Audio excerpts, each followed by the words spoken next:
Ini Gratis Radio Station dan seperti biasa Vinars di hari Jumat itu dari jam 5 sampai jam 6 sore bakalan ada check up yang tentunya masih bekerja sama dengan Fakultas Kedokteran Universitas Mahasaraswati. Dan seperti biasa juga di sini sudah kehadiran dokter sekaligus dosen dari Fakultas Kedokteran Universitas Mahasaraswati yang mana ini kedatangan Dr. Igede Eka Handrian SPPD. Ini seorang spesialis penyakit dalam juga yang mana tadi Alfi dan juga Agil sempat bilang kalau misalkan hari ini tuh bakal ngebahas tentang ginjal. Ini penting banget buat kamu Vinars, apalagi yang masih muda terus kayak ngerasa kenapa ya Kak, kayak misalkan aku tuh suka banget bolak-balik kamar mandi kencing, terus juga kayak ngerasa pegel-pegel juga, terus kaki ngerasa bengkak. Pas banget nih Vinars, karena hari ini bakal ngebahas mengenai tentang sayangi ginjalmu sejak usia muda. Maka dari itu selamat sore dulu buat Dr. Eka. Ini saya manggilnya Dr. Eka atau Dr. Gede nih?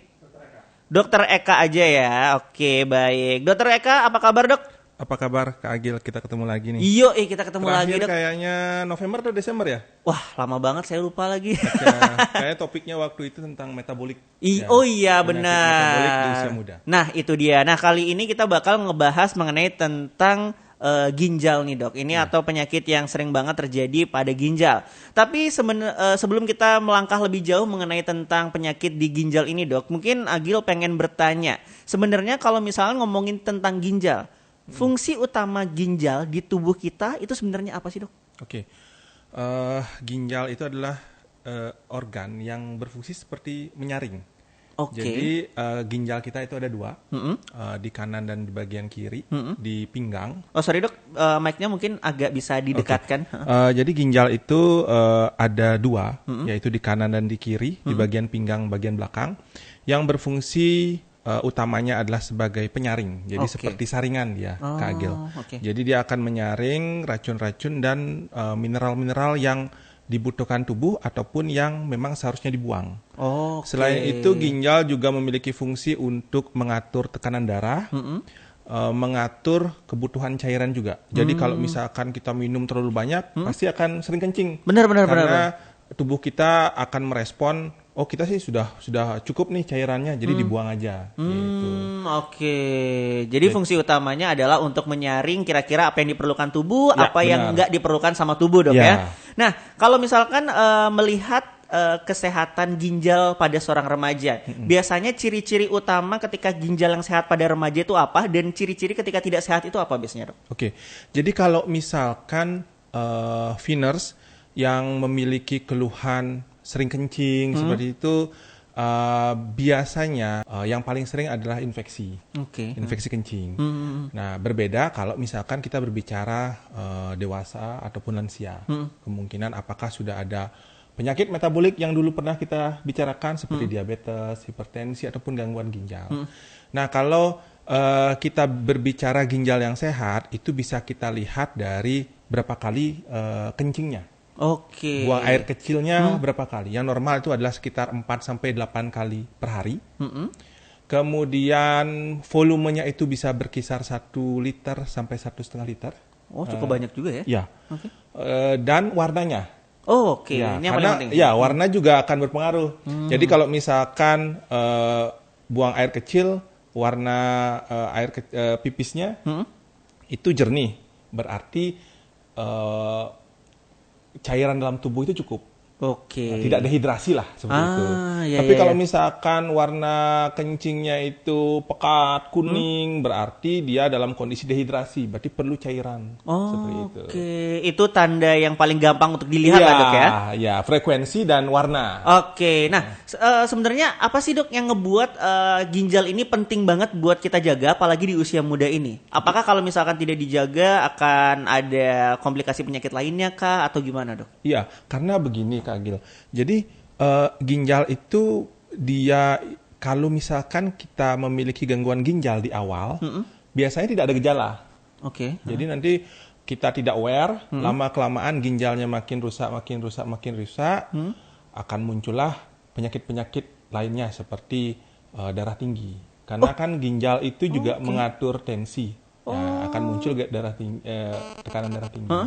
Itu kita harus waspadai pasien-pasien itu apakah dia punya gangguan ginjal atau tidak. Ya, Pak. Dan akhirnya kalau misalkan tidak tertangani dengan baik akan jatuh ke kondisi yang kita sebut dengan cuci darah atau hemodialisa. Kan belakangan ini banyak sekali tuh mungkin Kak Agil lihat di TikTok ataupun di media lainnya itu anak kecil sudah mengalami yang cuci namanya cuci darah. darah seperti itu. Karena di zaman sekarang makanan itu yang tinggi gula, kemudian tinggi protein itu pun juga mempengaruhi kesehatan ginjal. Jadi memang harus kita jaga dari muda agar saat tua tidak mengalami yang namanya gangguan ginjal kronis seperti itu. Oke, tapi kenapa dok makanan yang tinggi gula, tinggi protein itu bisa menyebabkan gangguan pada ginjal? Itu kenapa? Oke, sebenarnya kalau misalkan secara langsung seperti gula itu dia mungkin tidak secara langsung dapat menyebabkan gangguan ginjal. Jadi memerlukan beberapa tahap terlebih dahulu. Seperti misalkan pasien tersebut ataupun adik-adik minum boba, minum kopi yang gulanya itu cukup tinggi. Jadi kalau dalam kondisi yang konsisten terus-menerus, dia akan menyebabkan penyakit metabolik seperti yang dulu kita pernah singgung, seperti diabetes. Nah, diabetes ini dapat menyebabkan yang namanya penyakit ginjal diabetik. Jadi ciri-cirinya itu adalah proteinnya itu protein yang seharusnya kita ambil itu bocor. Tanda-tandanya adalah kencingnya berbuih. Ya, itu adalah tanda-tanda awal dari kita bilang istilah awamnya adalah ginjalnya bocor seperti itu. Karena dirusak dari gula yang tinggi. Gula itu adalah faktor inflamasi ataupun peradangan. Semakin banyak kita makan gula, semakin tinggi peradangan dalam tubuh kita, semakin jelek kondisi ginjalnya. Seperti itu. Nah, kalau protein itu, terutama protein-protein hewani, itu juga dapat memperberat sebenarnya Kak Agil, memperberat fungsi dari ginjal. Jadi kan ginjal itu memiliki fungsi untuk mengambil kembali protein. Jadi diambil, kemudian disimpan dalam tubuh, dalam otot, seperti itu ya. Namun pada kondisi-kondisi yang terlalu banyak makan protein, nah itu bisa menyebabkan ginjalnya istilah capek gitulah. Karena terus dia mengelola itu tadi dok ya. Seperti itu. Dan yang penting lagi adalah konsumsi garam Kak Agil. Garam juga bisa juga dok. Garam itu meningkatkan tekanan darah. Jadi sifat garam itu adalah menarik air. Jadi mungkin Kak Agil punya pengalaman kalau makan yang asin-asin pasti haus. Iya, kayak seret gitu. Iya, karena garam yang bentuknya natrium itu kalau masuk ke dalam pembuluh darah dia akan mengikat air. Jadi tubuh itu akan merasa haus. Haus kita minum, volume darah di dalam pembuluh darah besar, tinggi, tekanan darah naik. Tekanan darah yang tinggi akan memperburuk kerja ginjal. Gitu. Jadi kayak lingkaran setan dia. Iya. Berarti emang apa yang kita makan itu apa yang diperoleh oleh tubuh dok ya? Iya benar. Jadi apa yang kita makan itulah yang akan diolah sama tubuh dan itulah yang akan menentukan kondisi kita. Tapi dok, kalau ngomongin kesehatan ginjal lagi, selain tadi makanan, mungkin gaya hidup lainnya kayak misalkan jarang olahraga, stres atau mungkin yang lainnya, apakah itu juga bisa mempengaruhi yang namanya kesehatan ginjal dok? Kalau misalkan jarang olahraga itu ya cukup berpengaruh juga karena yang kita ketahui keringat juga adalah seperti kita membuang racun lewat kulit juga ya. Nah itu akan memperingan kerja dari ginjal. Dan selain itu berolahraga juga akan menurunkan kadar kolesterol, menurunkan kadar gula yang memiliki fungsi sebagai peradang pada ginjal. Jadi memang penting sekali olahraga itu terhadap kesehatan ginjal. Tapi kalau misalkan psikologi dok, kayak stres atau apa itu apakah bisa berpengaruh secara langsung atau berpengaruh tapi nggak langsung? Kalau secara langsung sih sepertinya sih agak kecil kemungkinannya lagi. Jadi mungkin dampaknya mungkin kalau misalkan stres jadinya tidak nggak ngapa-ngapain, makan terus minum, akhirnya ya stress eating tadi dok ya. Jadinya mungkin impact-nya tidak secara langsung gitu. Tapi ya ada kaitannya. Tapi kalau misalkan ngomongin tentang gen nih dok, apakah kira-kira gen itu juga bisa mempengaruhi kesehatan ginjal? Kayak misalkan orang tuanya pernah mungkin kayak sakit ginjal atau gimana, terus anaknya itu juga bisa terpengaruh gitu. Oke, itu tergantung dari jenis penyakit ginjalnya Kak Agil. Oke. Jadi ada penyakit ginjal yang memang diturunkan.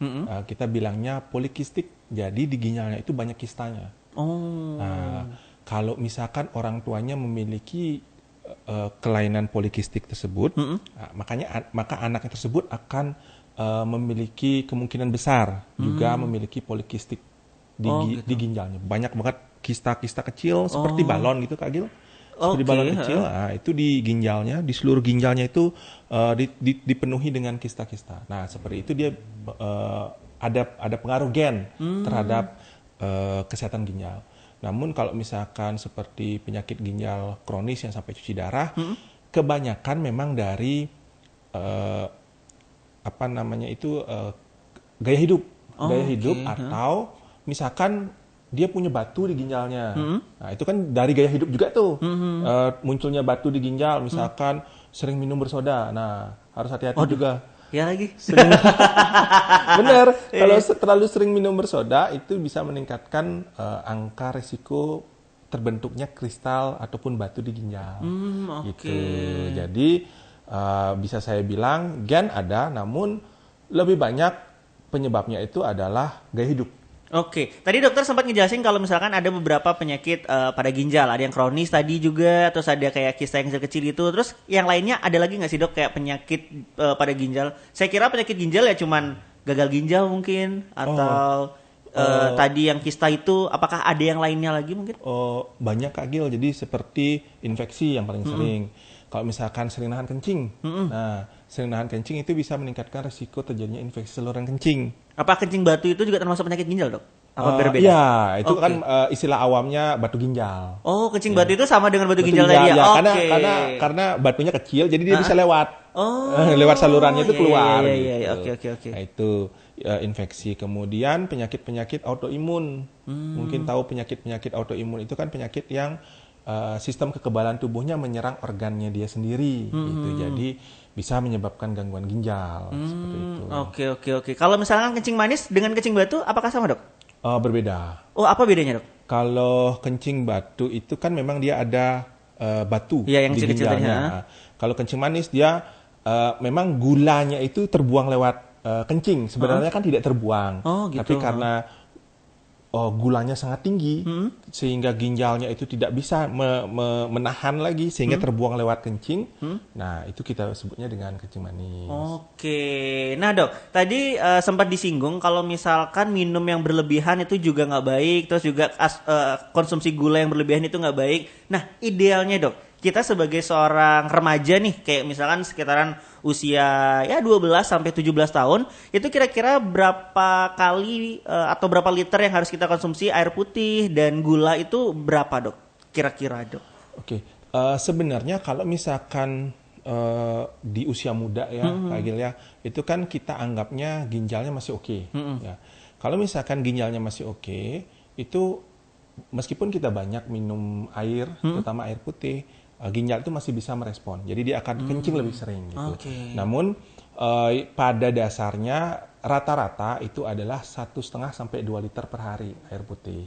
Itu berarti, itu karena untuk memenuhi kebutuhan cairan tubuh. Kan kita beraktivitas, kena sinar matahari, itu kan air dalam tubuh akan menguap. Nah, kita minum untuk memenuhi itu saja sebenarnya. Kalau sudah cukup, dia akan dibuang lewat kencing. Jadi kalau misalkan Kak Agil di tempat yang dingin, kan jarang minum, tapi lebih sering kencing. Iya benar. Karena kan tidak menguap dia kalau kayak panas. Kalau panas mungkin lebih jarang kencing, tapi minum terus. Karena dia menguap. Untuk memenuhi kebutuhan dasar saja sebenarnya. Namun ini akan berbeda kalau misalkan pasien-pasien itu dia punya gangguan ginjal. Ya, kalau punya gangguan ginjal, ada yang pada stage tertentu itu ginjalnya sudah tidak bisa mengeluarkan cairan dengan maksimal.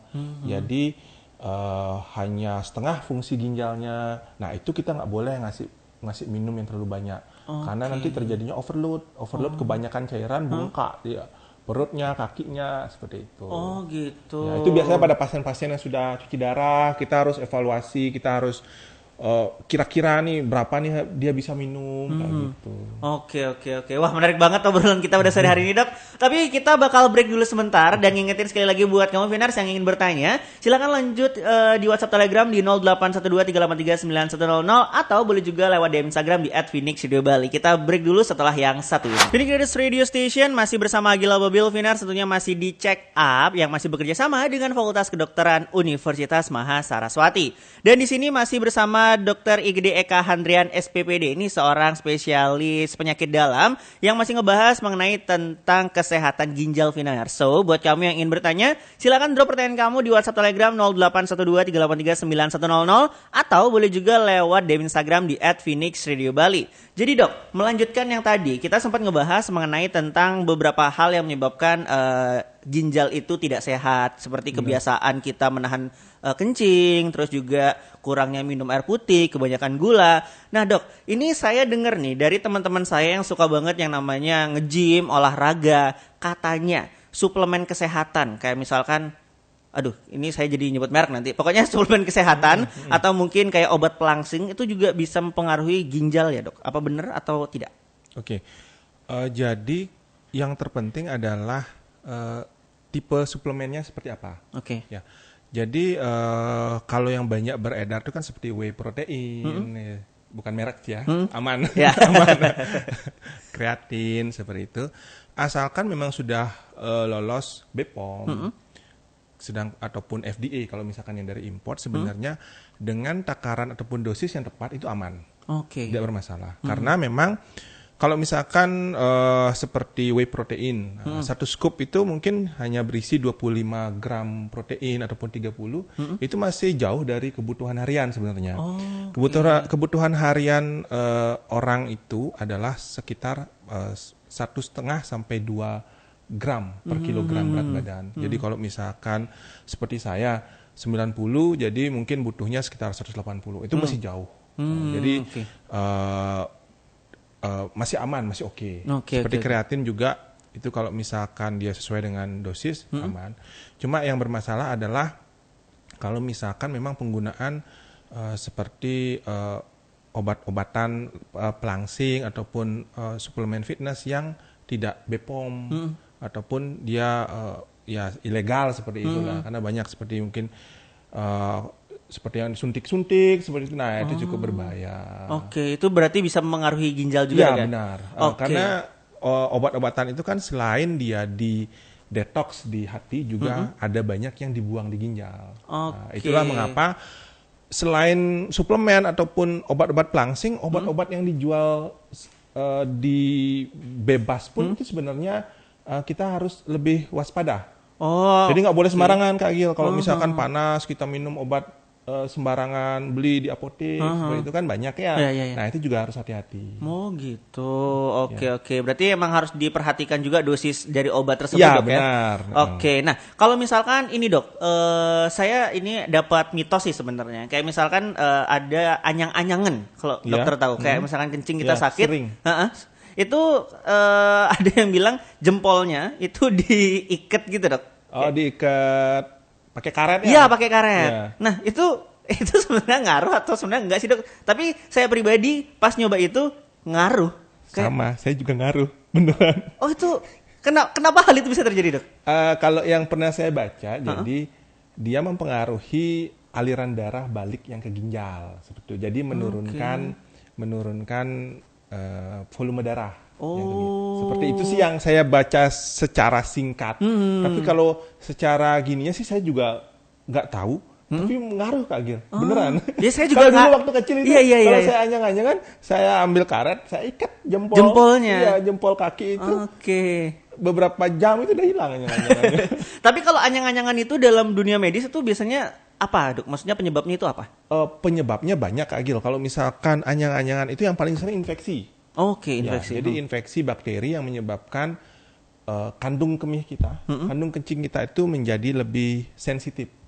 Jadi meskipun volume kencingnya masih sedikit, tapi seperti sudah penuh. Jadi kan kita kebelet banget nih, tapi yang keluar cuma sedikit. Iya, dan itu sakit kadang-kadang. Iya, sakit karena kebanyakan infeksi. Itu apakah karena tadi tinggi gula yang kita konsumsi atau mungkin karena kita dehidrasi, Dok, atau gimana? Kalau penyebabnya itu biasanya Yang paling sering mengalami infeksi itu adalah perempuan dibandingkan laki-laki karena dia saluran kencingnya lebih pendek. Jadi lebih lebih sering mengalami saluran kencing. Dan penyebab infeksi saluran kencing yang paling banyak itu adalah bakteri yang dari dari anus. Jadi dia seperti menginfeksi. Kenapa perempuan? Karena mungkin daerahnya lebih lembab dan mungkin cara membersihkannya tidak benar. Jadi bakteri yang dari anus dia jalan-jalan istilahnya ke saluran kencing menyebabkan infeksi. Itu yang paling sering menyebabkan. Yang lainnya adalah misalkan pada pasien-pasien yang mengalami diabetes itu juga bisa mengalami sering kencing karena sudah mengalami yang namanya neuropati Kak Gil. Jadi neuropati itu adalah gangguan persarapan. Jadi sarafnya itu terganggu sehingga menyebabkan perasaan yang pengen kencing meskipun dia baru sedikit terisi, baru 5 menit udah pengen kencing, 1 jam kencing, malam hari sering kencing. Nah itu bisa menyebabkan. Oke. Nah kalau misalkan kita nih dok, ketika kita pribadi nih ingin melakukan yang namanya screening atau check up gitu, ada nggak sih kayak misalkan jenis pemeriksaan ginjal yang bisa dilakukan secara umum kepada pasien gitu? Biasanya tidak melihat usia muda ataupun usia tua, tapi kalau misalkan kita memang ingin tahu, kita bisa cek kapan aja, usia remaja ataupun usia tua, lansia itu nggak ada masalah.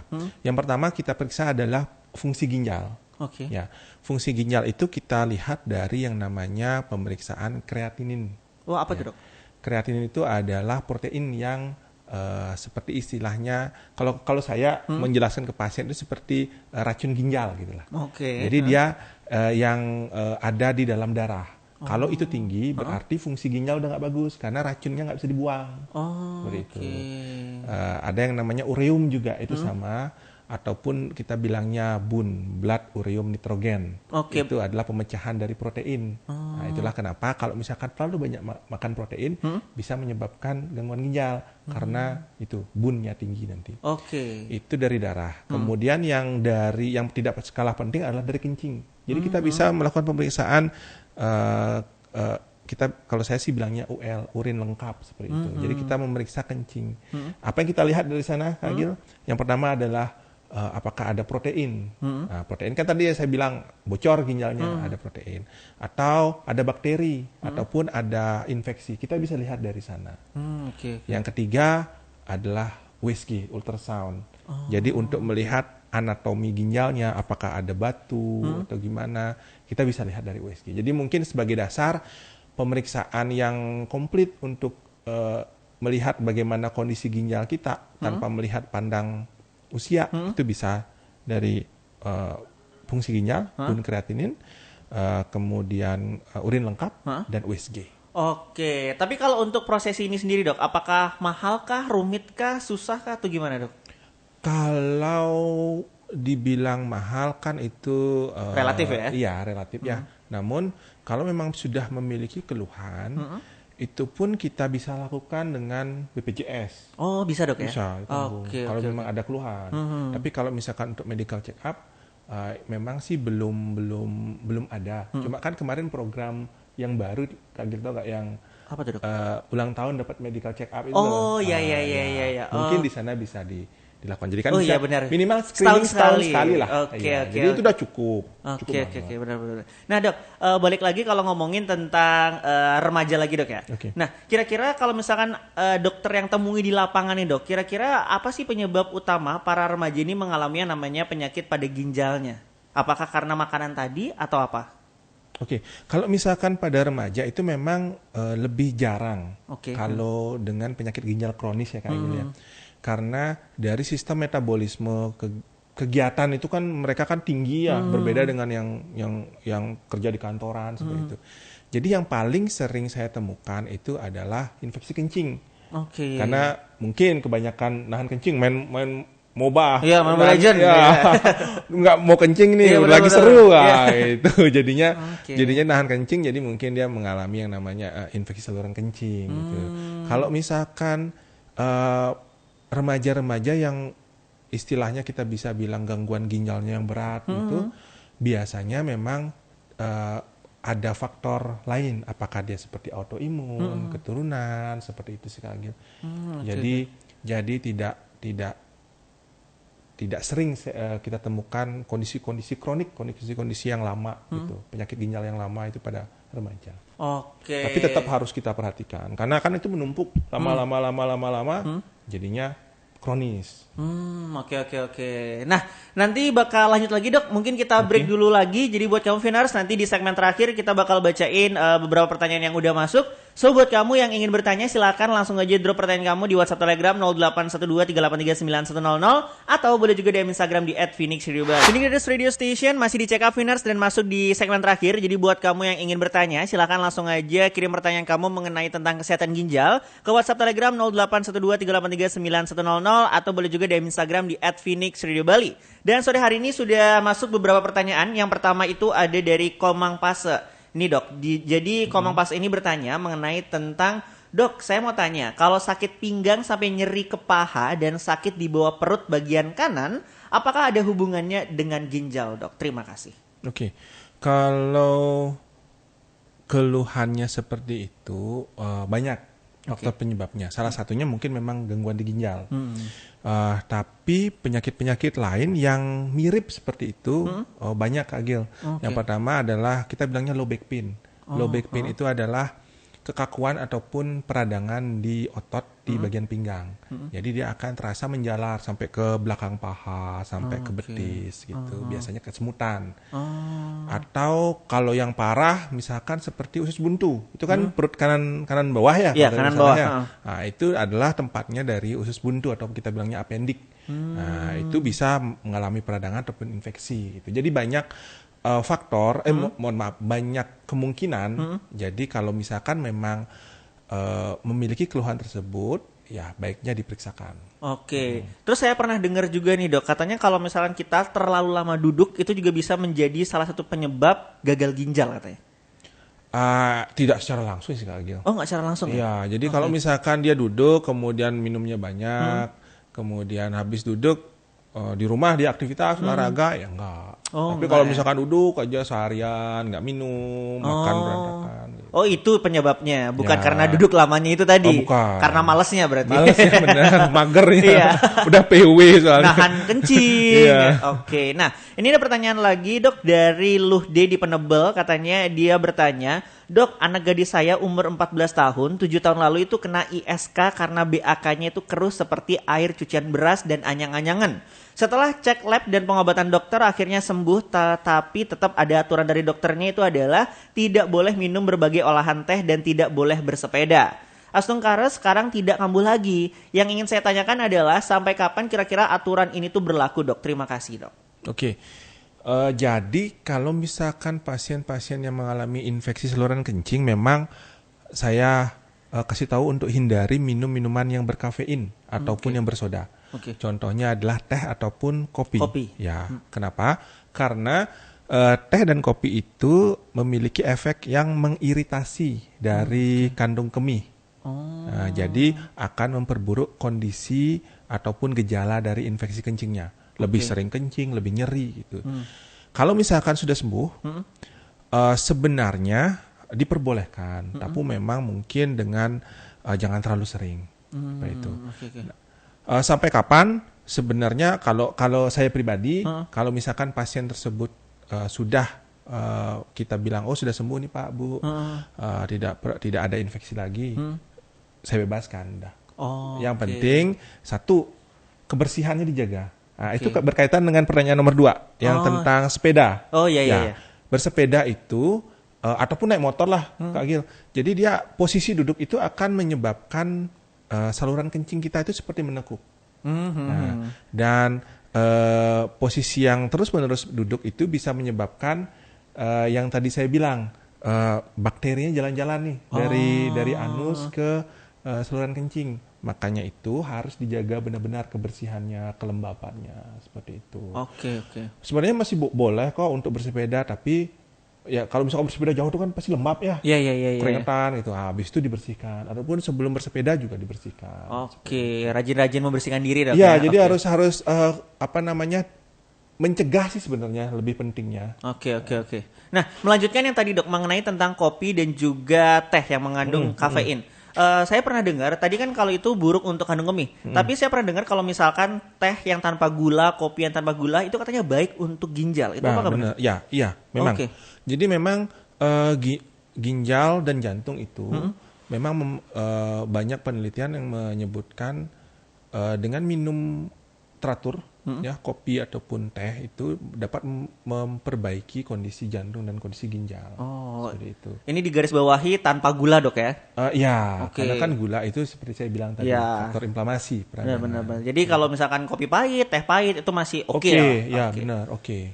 Oke, nah nextnya dok, ini ada Putu yang katanya dia bertanya. Ini atas nama temennya nih katanya sih. Ini biasa gitu. Nanya. Teman saya nanya, padahal dia sendiri yang nanya. Ini temanku mau nanya sama dokternya nih kak, apa benar anyang-anyangan itu bisa disebabkan karena minum air hangat yang kena sinar matahari langsung? Apakah mungkin ada pengaruhnya juga di ginjal? Terima kasih. Oke, kalau misalkan anyang-anyangan yang diakibatkan karena kondisi yang tadi dibilang sih, saya belum pernah baca sih. Dan memang sepertinya sih tidak bisa gitu. Karena kan anyang-anyangan sendiri itu dia ada faktor dari organnya yaitu kandung kencing. Nah, kalau misalkan seperti infeksinya kena di kandung kencing ya anyang-anyangan. Atau saraf-saraf di kantong kencingnya bermasalah karena seperti pasien-pasien kencing manis jadinya anyang-anyangan. Jadi sebenarnya sih enggak sih. Enggak ada pengaruhnya sebenarnya dok ya. Nah, nextnya nih dok, ini ada pertanyaan dari Rian. Dia bertanya, dok kira-kira bener nggak kalau misalkan jamu itu baik untuk ginjal? Sering minum jamu. Jamu ya. Ini harus digarisbawahi dulu jamunya jamu apa kayak gitu. Ya. Kalau misalkan jamu-jamu yang kita bikin sendiri, misalkan kunyit, beras kencur, ataupun temulawak gitu ya, itu bagus. Temulawak itu bagus untuk daya tahan tubuh, untuk hati, bukan cuma untuk ginjal saja. Namun yang berbahaya kalau misalkan jamu-jamu yang saset. Nah, karena kita nggak tahu dalamnya isinya seperti apa. Karena ya kebanyakan seperti kasus-kasus sebelumnya itu banyak ditemukan kandungan-kandungan obat di dalam jamu. Jadi itu yang kita harus hindari. Karena obat-obat tersebut kan juga akan mungkin berbahaya ke ginjal seperti itu. Jadi kalau misalkan masih alami masih oke lah. Ya masih oke. Misalkan kita bikin rebusan kunyit ya atau rebusan temulawak nggak masalah.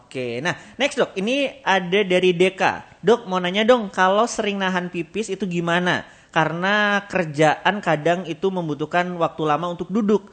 Terus nahan-nahan dan sampai yang namanya sakit pinggang dok. Ya itu yang harus dihindari ya.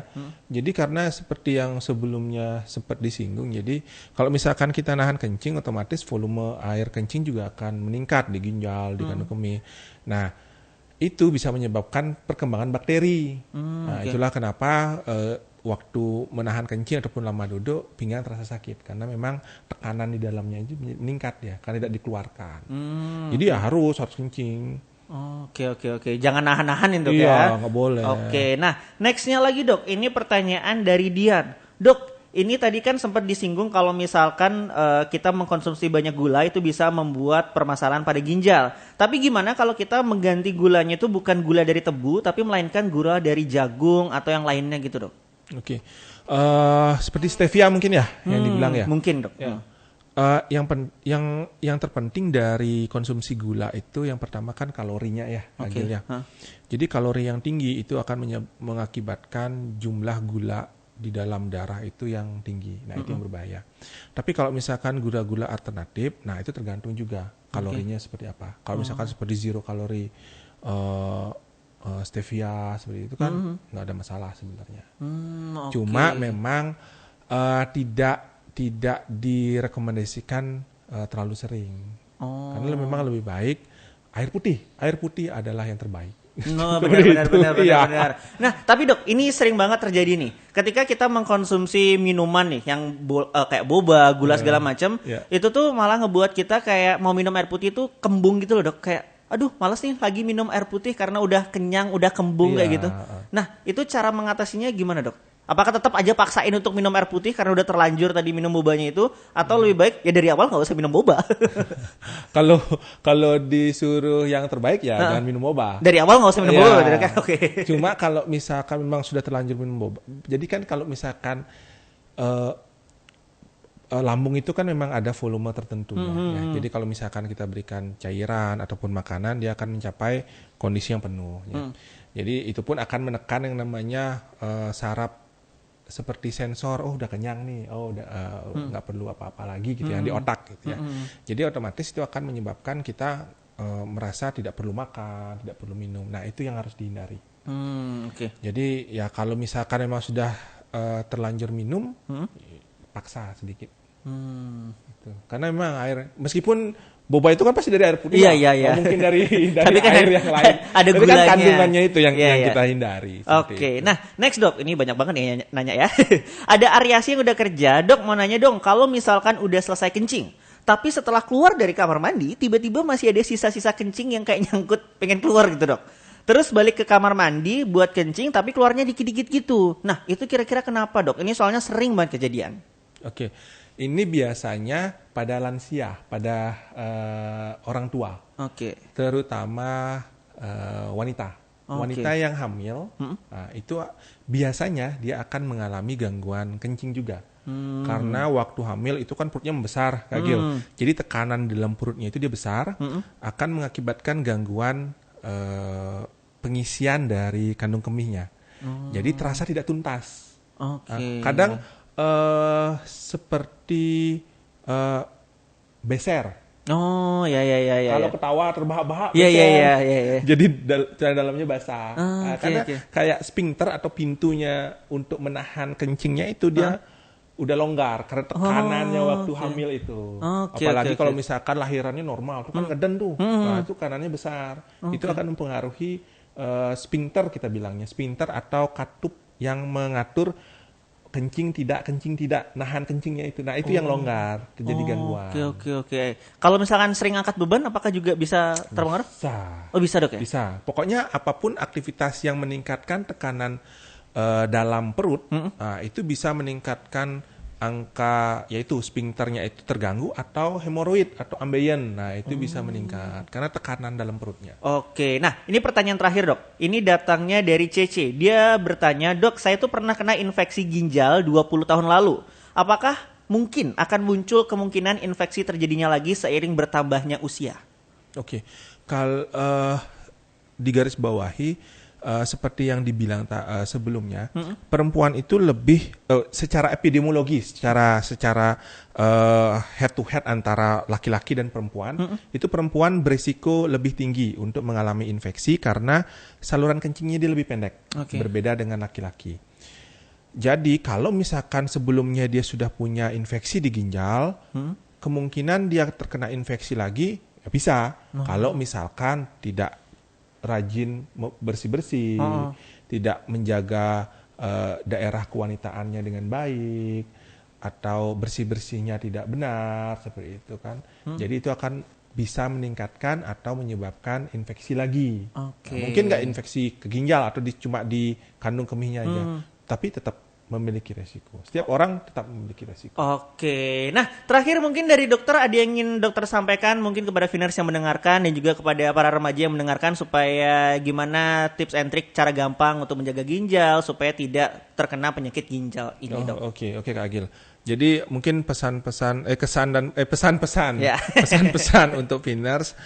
Jadi kalau ingin ginjalnya sehat, kurangi makan yang manis-manis, perbanyak minum air putih, dan hati-hati apabila mengkonsumsi obat-obatan.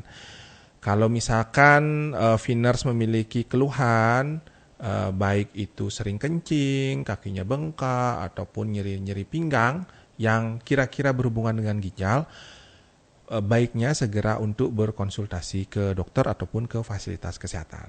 Oke, terima kasih dokter atas waktunya.